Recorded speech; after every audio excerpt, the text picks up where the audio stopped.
Dengue পরিস্থিতি প্রতিদিন ৩০ থেকে ৫০ জন আক্রান্ত হয়ে চিকিৎসা নিচ্ছেন জেলার বিভিন্ন হাসপাতালে। আইসিইউ না থাকায় ভোগান্তি বাড়ছে রোগীদের। এ বিষয়ে বিস্তারিত জানাতে বরগুনা সদর হাসপাতাল থেকে যুক্ত আছেন সহকর্মী সুজন। সুজন জানাবেন, হাসপাতালে বর্তমানে রোগীদের চাপ কেমন, আর ডেঙ্গু রোগীর সংখ্যা কেন কমছে না, চিকিৎসকরা কি বলছেন?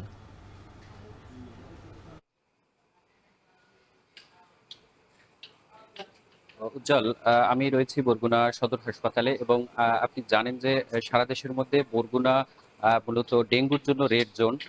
এবং এখানে যারা রুগীরা রয়েছেন তারা বলছেন যে বরগুনায় আহ, এখনো কোনোভাবেই আসলে ডেঙ্গু পরিস্থিতি স্বাভাবিক হচ্ছে না।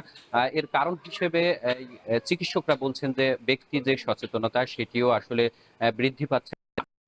এর মধ্যে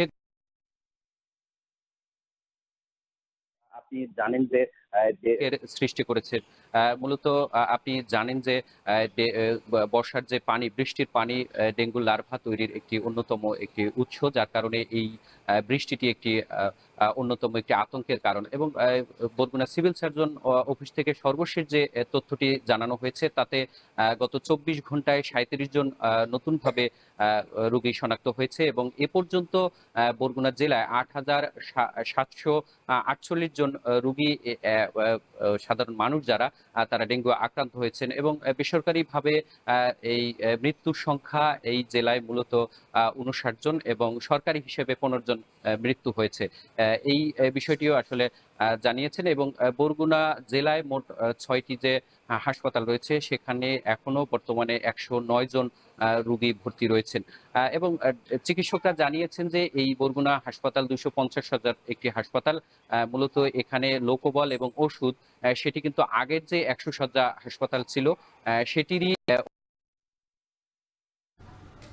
এখানে।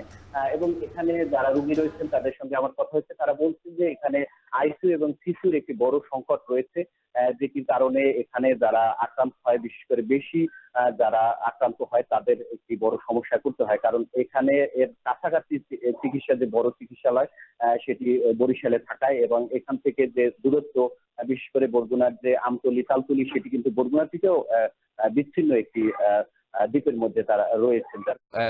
বিচ্ছিন্ন বরগুনার ডেঙ্গু পরিস্থিতির খবর জানাচ্ছিলেন সহকর্মী সুজন।